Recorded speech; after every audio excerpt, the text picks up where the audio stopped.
Hello dear students, welcome to study with Puja ma'am. आज की इस वीडियो में हम करेंगे लोकोक्तियाँ। तो इसमें हम लोकोक्तियों के अर्थ और वाक्य प्रयोग करेंगे। तो पहले हम जान लेते हैं कि लोकोक्तियाँ किन्हें कहते हैं। तो लोकोक्तियों का अर्थ होता है कहावत। तो लोकोक्तियाँ शब्द लोक प्लस उक्तियाँ दो शब्दों को मिलाकर बना है। लोक मीन्स लोक, उक्तियाँ मीन्स कथन।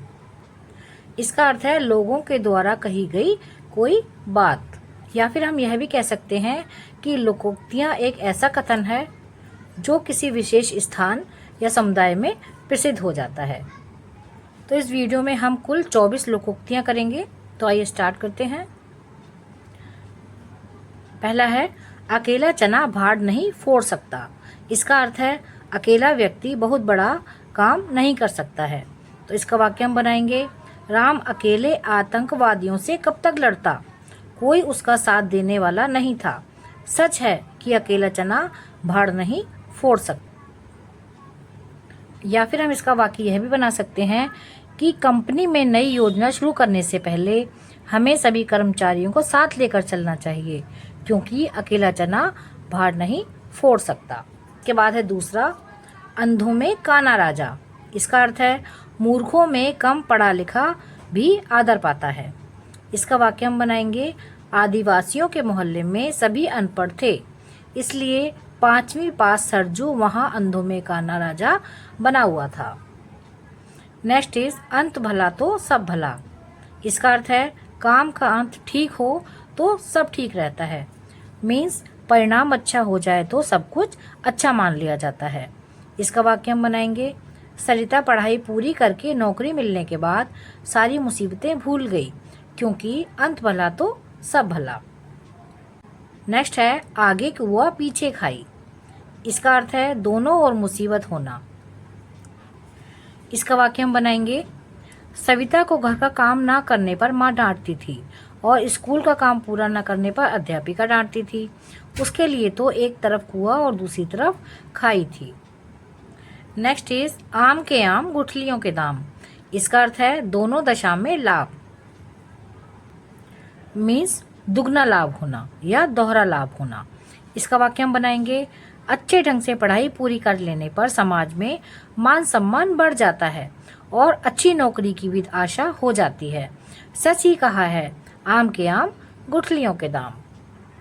या फिर हम इसका यह भी वाक्य बना सकते हैं। रमेश ने एक पुरानी साइकिल खरीदी और उसको 1 साल चलाने के बाद उतने ही पैसों में उसे बेच दिया। मीन्स आम के आम गुठलियों के दाम। इसके बाद है एक अनार 100 बीमार। इसका अर्थ है कम वस्तु के अधिक चाहने वाले। या फिर हम यह भी कह सकते हैं किसी वस्तु की संख्या कम है लेकिन उसको मांगने वाले बहुत पर्सन है। इसका वाक्य हम बनाएंगे। शिक्षा विभाग में 100 अध्यापकों के लिए 1 लाख से भी अधिक आवेदन प्राप्त हुए। यह तो एक अनार 100 बीमार वाली स्थिति है। या फिर हम इसका यह भी वाक्य बना सकते हैं।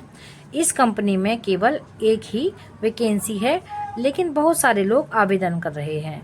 यह तो एक अनार 100 बीमार वाली बात हो गई। नेक्स्ट है एक पंथ दो काज। इसका अर्थ है एक ही प्रयास में 2 उद्देश्यों की पूर्ति होना। मीन्स एक ही बार में 2 काम पूरे हो जाना। इसका वाक्य है अपने मित्र की बारात में आगरा जाऊंगा और ताजमहल भी देख आऊंगा। इस तरह एक पंथ 2 काज हो जाएंगे। नेक्स्ट है एक ही थैली के चट्टे बट्टे होना। इसका अर्थ है एक जैसे स्वभाव वाले व्यक्ति या एक ही जैसे लोग। इसका वाक्य हम बनाएंगे। ये 5 लड़के स्कूल से भागने का एक ही बहाना बता रहे हैं। लगता है कि सब एक ही थैली के चट्टे बट्टे हैं।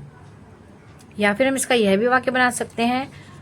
राम और श्याम दोनों को ही झूठ बोलने की आदत है, वह दोनों ही एक थैली के चट्टे बट्टे हैं। नेक्स्ट है काला अक्षर भैंस बराबर। इसका अर्थ है बिल्कुल अनपढ़। इसका वाक्य हम बनाएंगे। यह आदमी कभी स्कूल नहीं गया है, इसके लिए तो काला अक्षर भैंस बराबर है। नेक्स्ट है का बरखा जब कृषि सुखाने। इसका अर्थ है समय के बीत जाने के बाद किया गया प्रयत्न व्यर्थ होता है।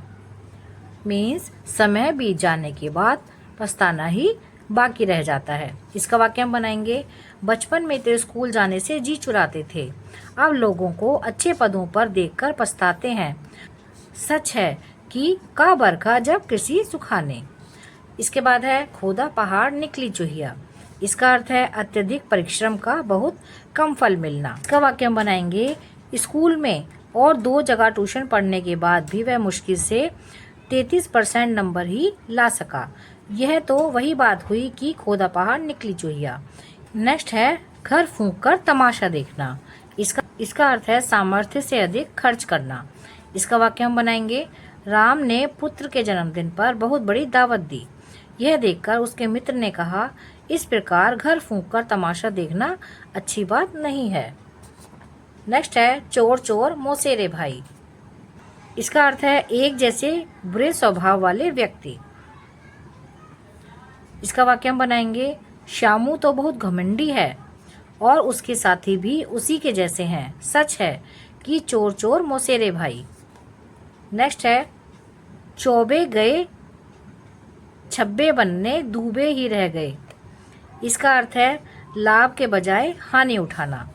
इसका वाक्य हम बनाएंगे, सोहन ने अपनी गांव की दुकान बेच दी और सोचा कि शहर में जाकर बड़ी दुकान खोलकर ज़्यादा धन कमाएंगे।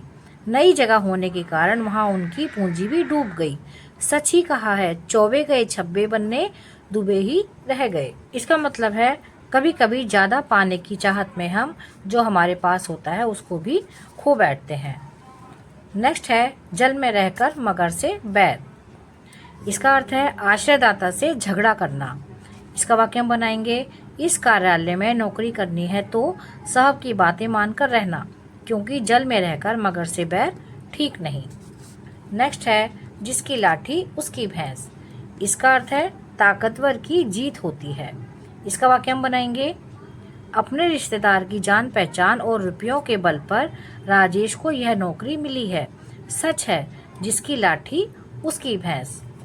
नेक्स्ट है डूबते को तिनके का सहारा। इसका अर्थ होता है मुसीबत में थोड़ी मदद भी बहुत होती है। इसका वाक्य हम बनाएंगे, बम विस्फोट में माता पिता के मारे जाने पर मोहल्ले वालों ने बच्चों की थोड़ी मदद की, जिससे वे अपने पैरों पर खड़े हो गए। इस प्रकार डूबते को तिनके का सहारा मिल गया। नेक्स्ट है थोता चना बाजे घना। इसका अर्थ है कम ज्ञान का अधिक दिखावा करना। इसका वाक्य हम बनाएंगे, संस्कृत के शब्दों का उच्चारण ठीक से ना कर पाने पर भी यह पुजारी खुद को महापंडित कहता है। सच है थोता चना बाजे घना। नेक्स्ट है दूध का दूध पानी का पानी होना। इसका अर्थ है निष्पक्ष न्याय, मीन्स सही न्याय करना। इसका वाक्य हम बनाएंगे, तुम दोनों एक किताब के लिए लड़ रहे हो, प्रधानाचार्य के पास चलो, वह दूध का दूध पानी का पानी कर देंगे।